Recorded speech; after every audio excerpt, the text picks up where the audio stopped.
phải nữa.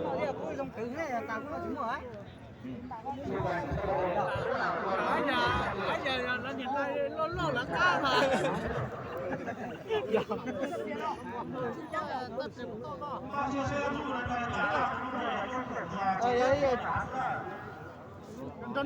Lóc của nó của gì cũng chưa mất cái tao mới tiếc mà.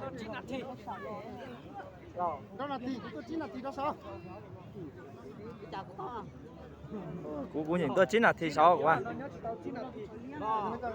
To. अच्छा. Tao nói tao mới tiếc vậy.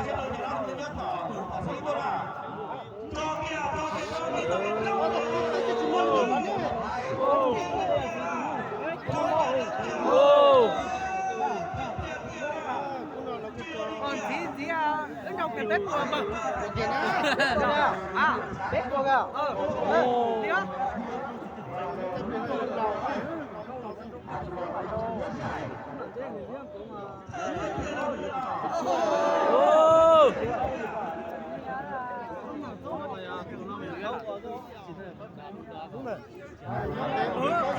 Nó đây để cho những to cú là mà cho trùng không có nữa. Không chờ gì đó. Chúa đâu?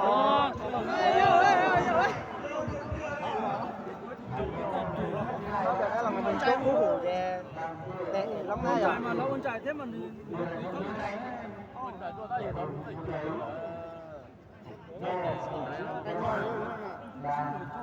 Nó mì tạ.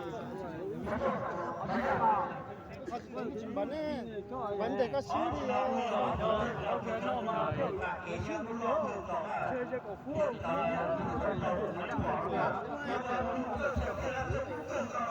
con nói tao giải rồi. Tuổi đi cho tôi giải á rồi.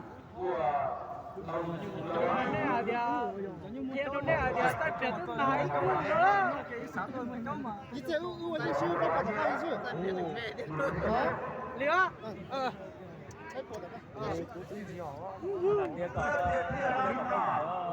nó cũng tiếp tục cho thế không đâu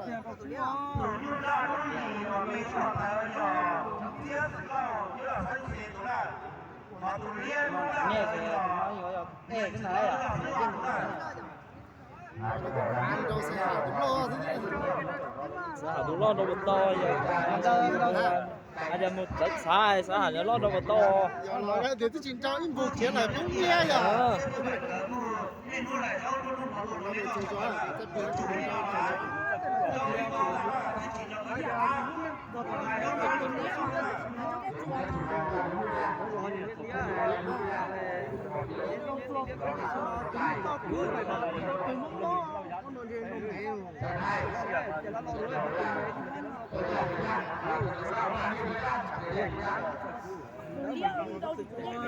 Đâu thì ở xứ nào?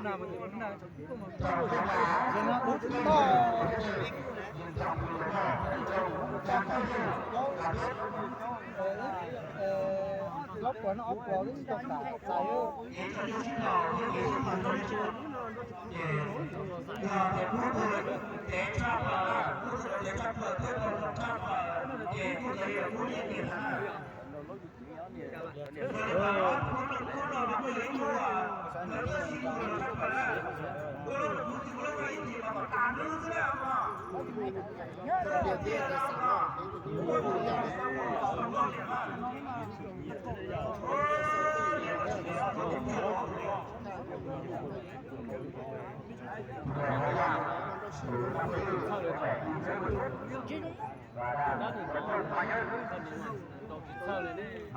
Ô đầy luôn. Đây đó. chỉ tao đây cái sao tụi Đây đó. đó cái chỉ tao tiền này tao tôn đó có niềm này có niềm không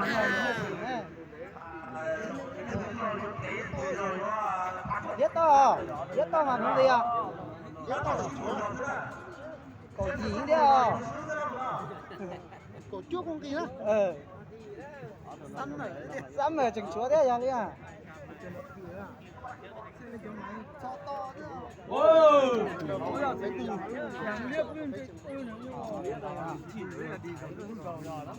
Vâng, ông mất đả cái hết.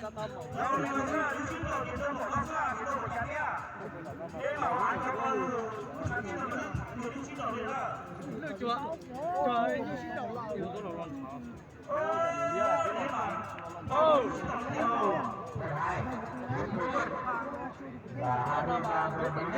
gia nữa mà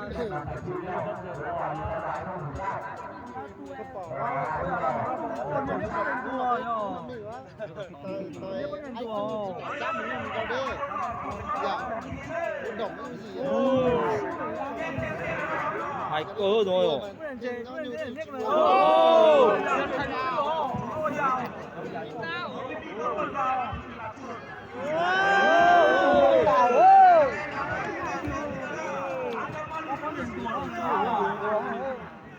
Nó sắm mở thì tớ chỉ chào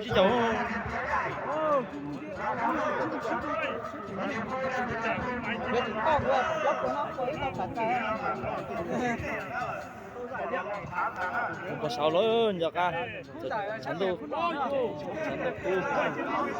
cho chọn như là có điện đâu chỗ của nó nữa chỗ của nó nhớ bây giờ mình cho kinh tế đó sự chắc tôi mình cháy mất chính đó chứ là dạng nó khá thôi nó khá tôi cũng không luôn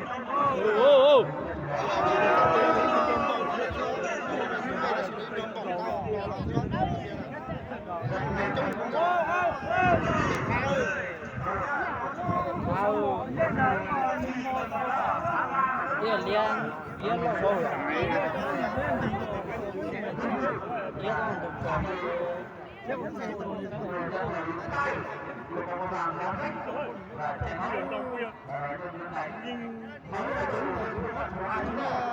Giải nhất được cậu triệu đó, triệu nha. ta cho người ta là thân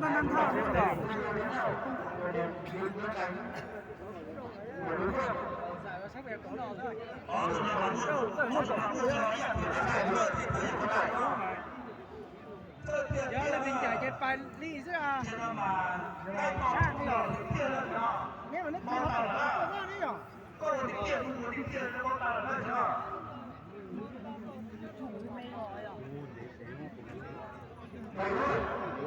Con chạy hả? Đâu ơi. Có thể nhiều người coi cho đi sụp kế này một pha chứ rồi. Một pha nhưng mà nói một pha cho sụp kế này. Cái chi tồn này nó dán dở thôi tao hồi đi đây đi này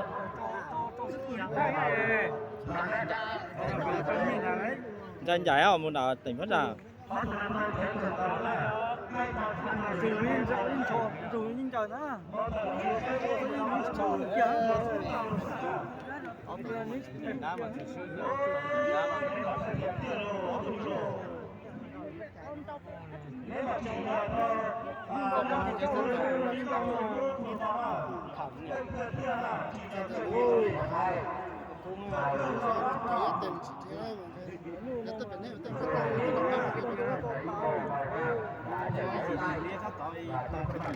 chúng tôi có tốt độc phú số có tàu nhiều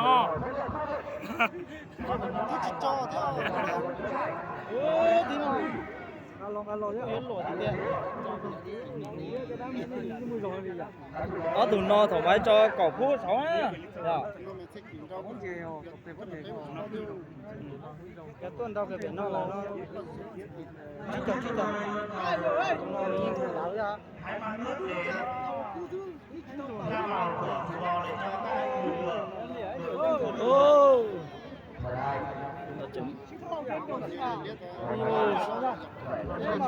ô thế mà đi hàng con ta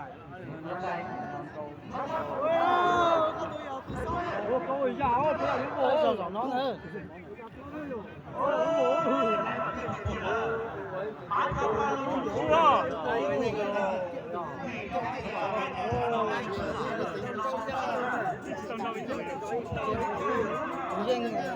nhớ tôi phải là nhìn hay không bỏ cháy nồi chiều mấy giờ được rồi có thôi đó là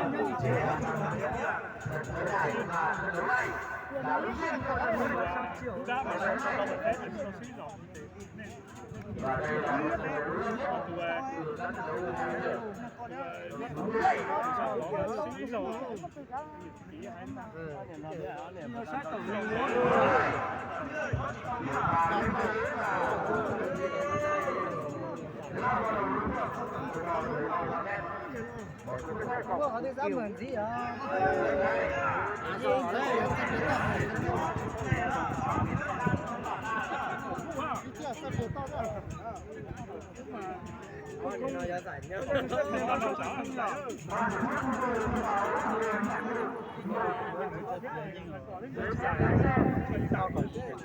nhưng rồi là rất tiền đâu thôi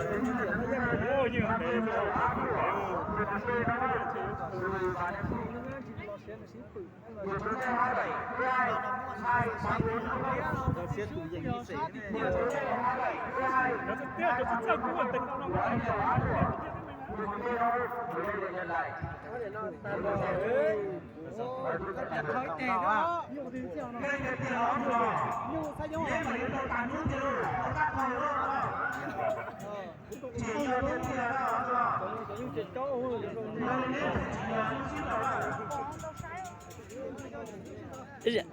bây giờ giờ mất rồi cũng để trâu về cho đó chỉ trâu hợp lẽ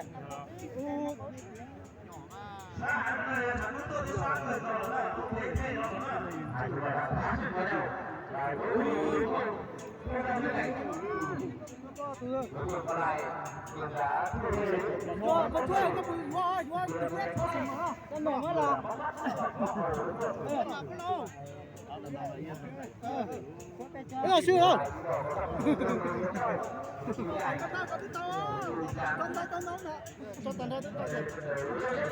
Chết con gì đó hả? Chết con gì đó hả? Bây giờ ta tao chỉ tròn ngay chính trai lại. bây giờ rồi ta phát tròn rồi mới chết rồi rồi ta nó hơi tàu cục luôn thế thì mà sẽ từ từ cũng giải chứ đâu nó mà suy thì tàu tròn liệu chưa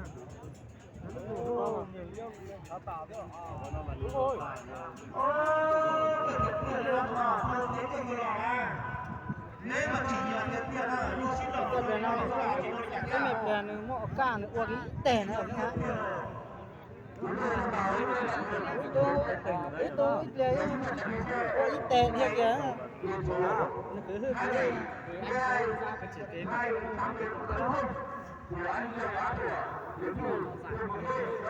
Chở thằng đó chứ mình thấy tôi cũng đồng đấy nhờ.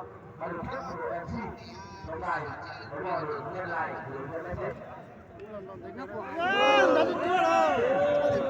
Con chặt của tôi rồi.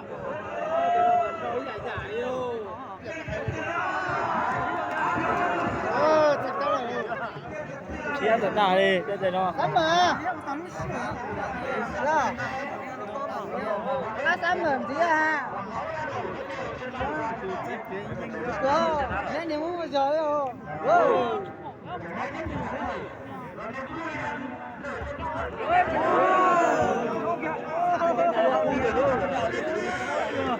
Có tổ tiền em này. có tú đi Có tổ tiền thế nào? thế lại chùa mất lón hả nếu cho nó một cùi lệ kiểu như kiểu nó bị chua như chỉ 15 16 ơi họ giờ nếu mà như là cái từ xưa nó là chú con nhà tất nhiên nó làm đâu thì mà người ta chú rồi nó đấy Đúng rồi. Chúng cho nó chân chưa? Giờ chứ tí nữa gì à? Chị mai giờ đừng nói nè. Cái tiền gì á? Quân gì à? Gì không? Có tiền kìa. Cho nó có chuyện thôi chứ chỉ cái lói à ok tè. Có chứ qua chờ chứ qua.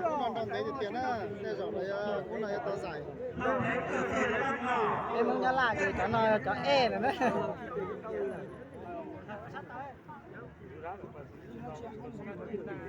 chú nửa lẩu chú nửa rồi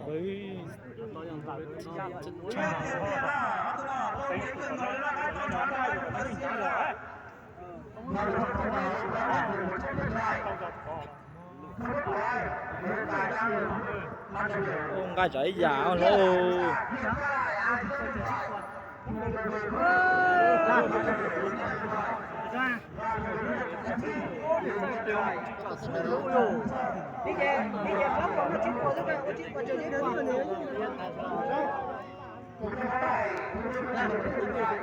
Sao mất to to. Trả sứ rồi. Cái này tới to lắm rồi. Nó bằng cái chế này to à? Ừ.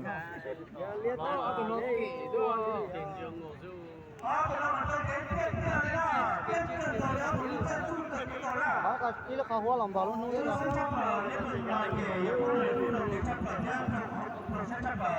chỉ tặng nó tới bản thiết kế là tiền đấy tàu nào của tùy rồi kia tổng tùy kỹ nó được nó được rồi cái thông tin của nó được chứa từ cái đồ đi học đấy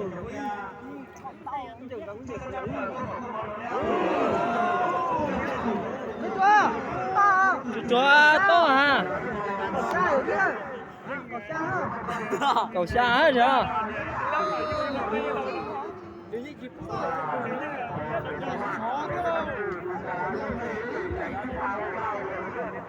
Đừng nói được là chỉ siêu gì này, chỉ siêu cùng như vậy.